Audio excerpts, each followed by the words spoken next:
Nigeria LNG is one of the world's largest producers and exporters of liquefied natural gas.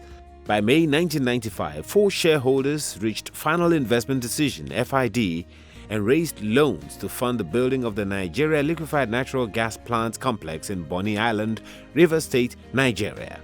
Essentially, we got part funding from the shareholders, and at some point we had to take third-party debt finance. Going to the market was a bit difficult at the time. As you can understand, this was a startup really, because nobody knew the company. The company didn't have credibility in the market. So I can just imagine for the people who took the decision at the time, they may have really had a tough time if they decided to just go to the market. So essentially, you really have to give credit to the shareholders for connecting with the vision of the company to be able to invest to the level they did. The shareholders provided the funding at various stages of the construction of the trains and facilities to the tune of $5.45 billion. The concern at the time was the ability of a relatively unknown organization utilizing new technology and under the regime of the day, having the ability to repay such a huge investment.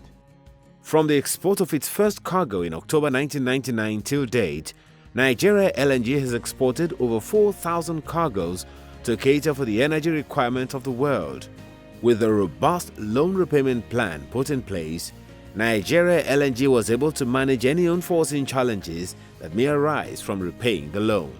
If there were any issues at all, it would rather be administratively when you speak about setting up the accounts and just managing the accounts that would affect loan repayment. Like anything new, you're going to have some minor teething problems, but that was combated because we just deployed the right staffing, the learning curve was quickly mastered, and as a consequence, the result of that is what you see today. The second one was basically considering the amount of the loan. It was significant, and NLNG still being in construction phase. We needed to capitalize interest in the early days. Over the course of the 20 years, despite the challenges of commodity price volatility, as well as market financial instruments moving against them, they were able to meet all payments. They never missed a payment. They continued to meet their obligations through both the lows and highs of the financial and commodity market. The fact that we are celebrating speaks by itself, because there will be no single breach. Payment has been done always on time, and through the time has been generated a lot of value. So actually it's been a successful repayment. And I believe that this generates a lot of confidence. It's a very good precedent for future investment possibilities. The time we made the last payment in December 2017, there was no default on those loans.